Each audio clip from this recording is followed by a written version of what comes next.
Hello friends, मैं शैलेश स्वागत करता हूं आपका आपके अपने यूट्यूब चैनल परीक्षा रेस पर। दोस्तों, मनोविज्ञान के लिए ये हमारी 6वीं क्लास है।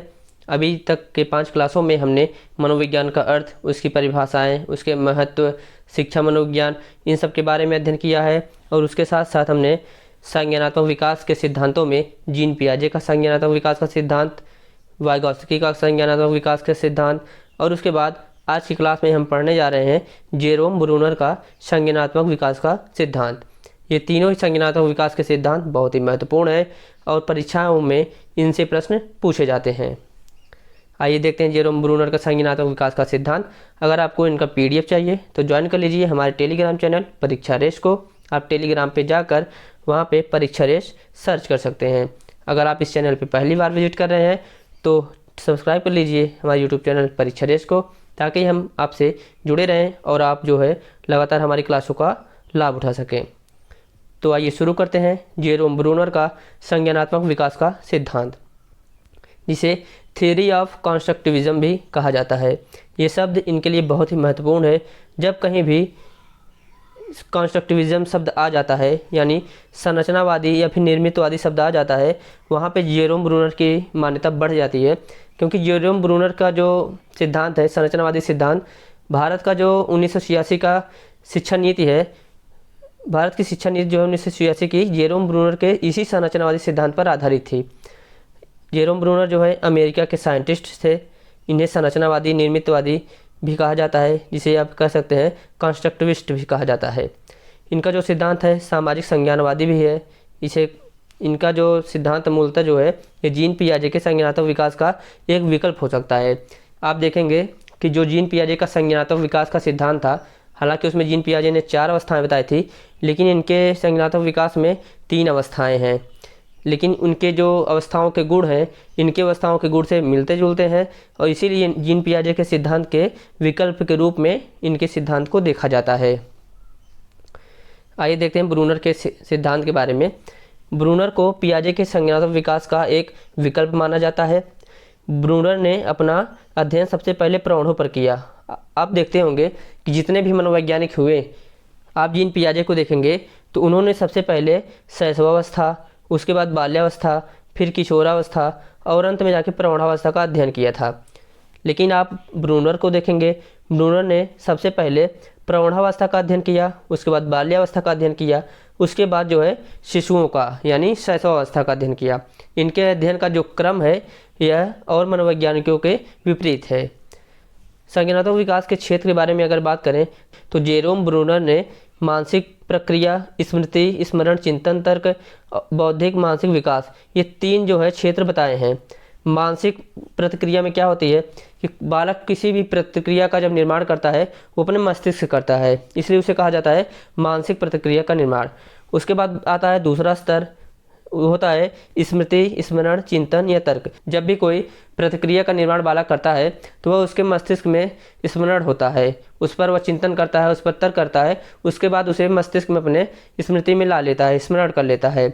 और उसके बाद वही स्मृति में जब आ जाती है तो उसका विकास होता है, उसके बारे में उसका जो बौद्धिक विस्तार होता है, उसका मानसिक विकास होता है, उसका बौद्धिक जो है विकास होता है, और चीज़ों का वो अपने मस्तिष्क में विस्तार करता है। जो भी चीज़ें वो सीखते हुए आता है उसे याद करता है, फिर उसका विस्तार उसके मस्तिष्क द्वारा होता है, जिससे उसके मस्तिष्क का विकास होता है।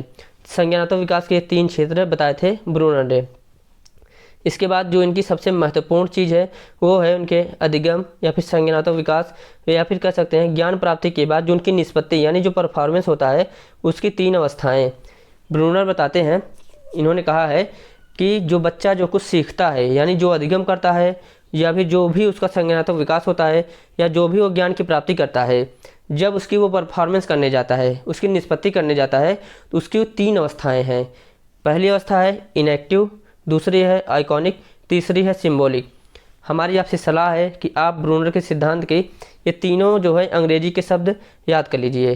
पहली है इनएक्टिव स्टेज, दूसरी है आइकॉनिक स्टेज, तीसरी है सिंबॉलिक स्टेज। क्योंकि एक एक स्टेज के हिंदी में 2-2, 3-3 नाम हैं। अगर आप उनके चक्कर में पढ़ेंगे तो परीक्षा में कई बार जो है मिस हो जाता है चीज़।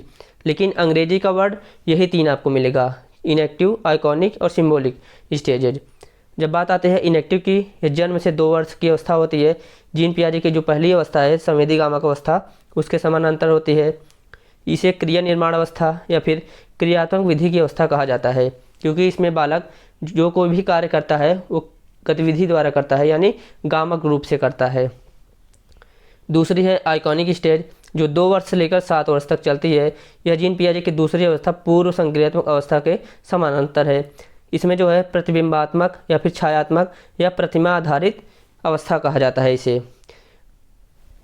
अभी इन अवस्थाओं के बारे में हम डिटेल में जो है चर्चा करेंगे आगे। तीसरी अवस्था है सिंबॉलिक स्टेज, जो 7 से लेकर 14 या फिर 15 वर्ष तक होती है, जो जीन पियाजे के तीसरी अवस्था और चौथी अवस्था यानी मूर्त संक्रियात्मक अवस्था और औपचारिक संक्रियात्मक अवस्था से मिलकर बनी है तीसरी अवस्था, जिसे चिन्ह या फिर संकेत अधिगम अवस्था कहते हैं। आइए अब देखते हैं एक एक अवस्थाओं के बारे में। पहली अवस्था है इनएक्टिव स्टेज, जिसे कह सकते हैं क्रियात्मक अवस्था, जो जन्म से लेकर 2 वर्ष तक की अवस्था होती है।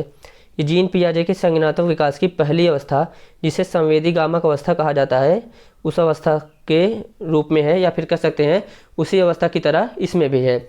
इसमें बालक जो है किसी भी कार्य को जो भी उसको करना होता है उसके मस्तिष्क में होता है, उसका क्रियात्मक रूप प्रदर्शित करता है। बालक के अंदर भाषा का विकास नहीं होता है, यानी इसमें जो है भाषा का कोई महत्व नहीं होता है। बालक के अंदर जो भी व्यवहार होता है, जो उसे प्रकट करना होता है, वह क्रियात्मक रूप से करता है। जैसे अगर बालक को भूख लगती है तो वह रोने लगता है, यानी वह कुछ बोलता नहीं है, उसका क्रियात्मक रूप है कि वह रोने लगता है, क्योंकि रोने के बाद उसे दूध या फिर भोजन मिल जाता है, तो उसे पता होता है कि अगर मुझे भूख लगी है तो मुझे रोना है, रोने के बाद मुझे दूध, पानी या फिर भोजन वो प्राप्त हो जाएगा।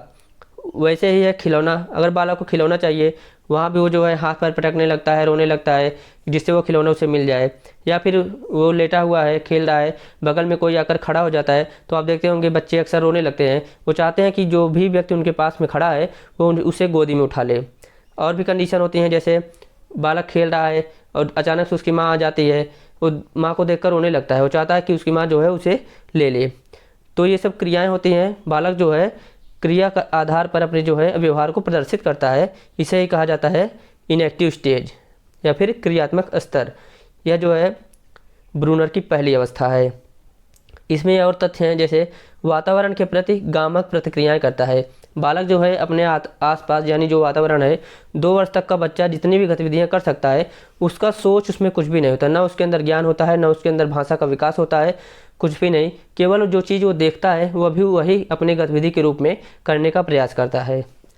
और एक बात है कि ज्ञान के आधार पर कोई कार्य नहीं होता है। बालक के अंदर जब भाषा ही नहीं होगी तो उसके अंदर ज्ञान नहीं होगा, इसलिए ज्ञान के आधार पर वह कोई कार्य नहीं करता है।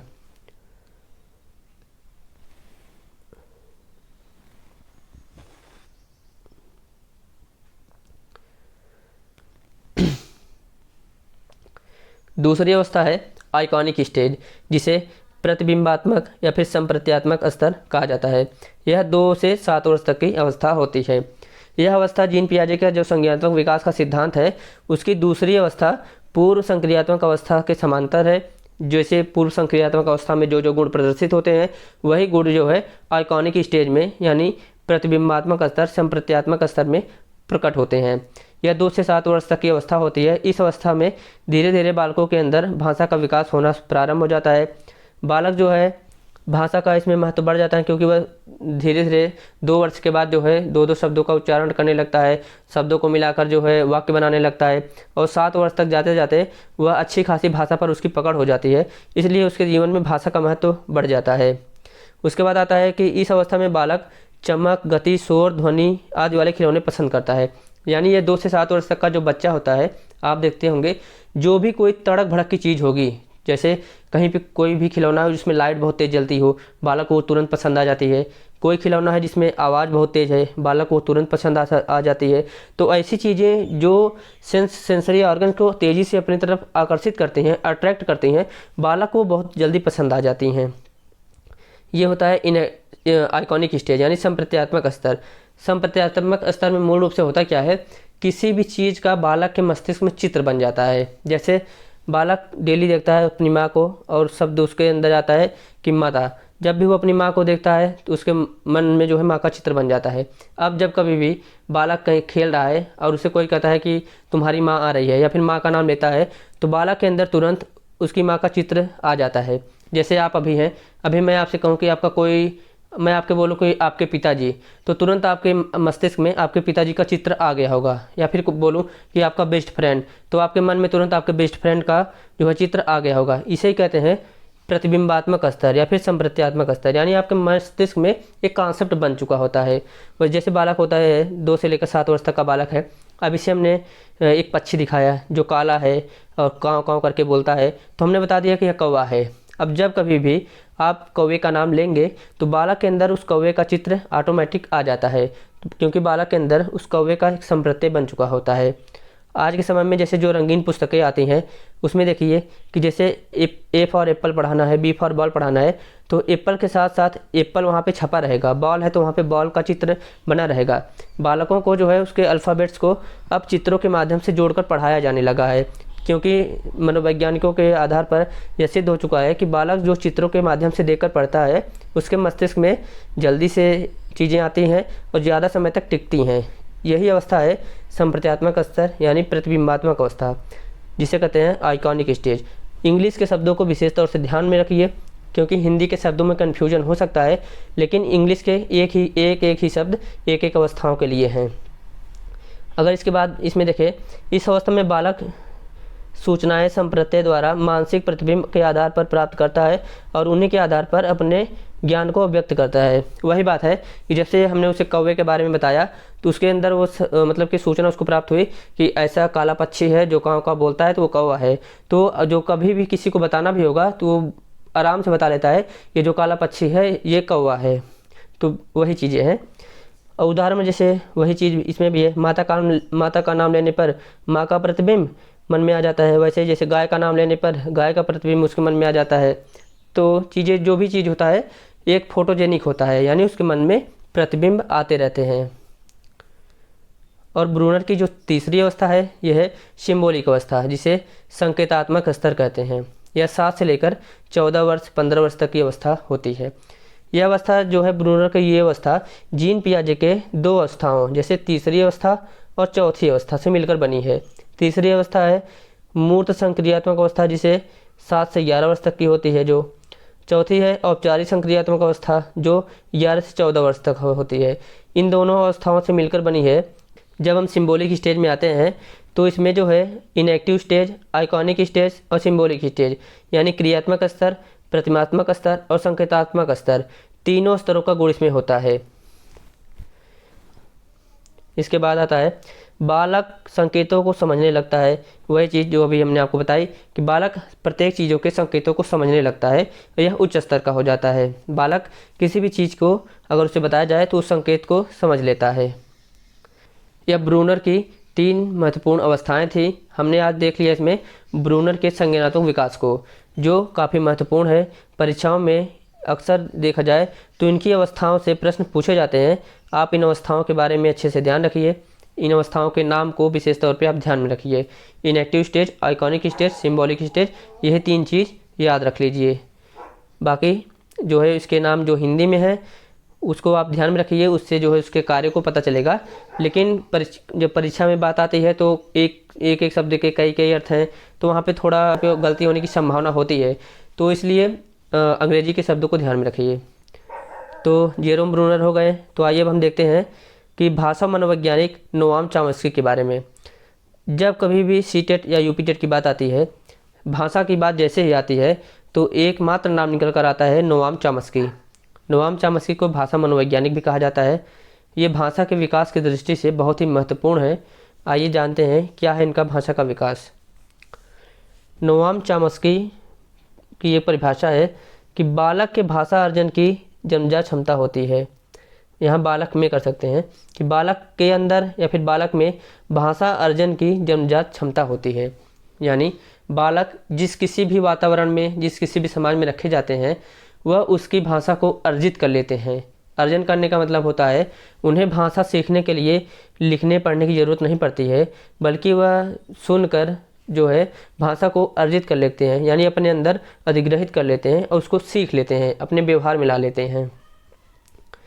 और इन्होंने कहा है कि बालक के अंदर जो है भाषा अधिग्रहण तंत्र है, यानी कि एक ऐसा तंत्र है बालक के अंदर जो भाषा को अधिग्रहित कर लेता है, यानी जो भाषा को अपने अंदर कैप्चर कर लेता है। उस तंत्र का नाम इन्होंने बताया है LAD, जिसे कहा जाता है लैंग्वेज एक्विजिशन डिवाइस। ये बहुत ही महत्वपूर्ण है, कई बार परीक्षाओं में पूछा गया है, आप इसे ध्यान में रखिए। लैंग्वेज एक्विजिशन डिवाइस यानी भाषा अधिग्रहण तंत्र, इसके बारे में बताया किसने? नोआम चॉम्स्की ने। नोआम चॉम्स्की ने क्या बताया है कि इसी भाषा अधिग्रहण तंत्र के माध्यम से, यानी LAD के माध्यम से बालक जो है जिस समाज में रहता है उसकी भाषा को अपने अंदर अर्जित कर लेता है, यानी उसको जो है सुनकर सीख लेता है। अब इसके बाद बात आती है, भाषा एक सामाजिक उपागम है। नोआम चॉम्स्की कहते हैं कि भाषा एक सामाजिक उपागम है जो समाज में ही सीखी जाती है। उपागम का मतलब होता है कि कोई एक, जैसे मान लीजिए उपकरण है, भाषा एक सामाजिक उपकरण है। बालक समाज में रहता है तो उसी समाज से जो है तरह तरह के व्यक्तियों से इंटरेक्शन करके वो उनकी भाषाओं को सुनकर धीरे धीरे सीख लेता है। आप देखते होंगे कोई छोटा बच्चा है, अभी जैसे मान लीजिए 10 माह से 11 माह 12 माह यानी 1 वर्ष तक का बच्चा है, आप उससे जब भी बात करेंगे तो आपके चेहरे को देखता है, यानी वो आपके एक तरीके से होठों को पढ़ने की कोशिश करता है। इसलिए जब कभी भी आप, कोई बच्चा है मतलब 1 वर्ष का बच्चा है, आप उससे बात करिए तो कोशिश करिए कि अपनी जो बोलने की गति है उसको धीमा रखिए और अपने आवाज़ को इतना रखिए कि बालक आसानी से सुनकर उसको एब्जॉर्ब कर सके। जब कभी भी आप बोलते हैं तो बालक आपको देखकर अर्जन करता है, यानी एब्जॉर्ब करता है आप जो कुछ भी बोलते हैं। धीरे धीरे उसके अंदर भाषा की क्षमता विकसित होती है, वो धीरे धीरे शब्दों को कैप्चर करता है और उसके अंदर जो है भाषा का विकास होता जाता है।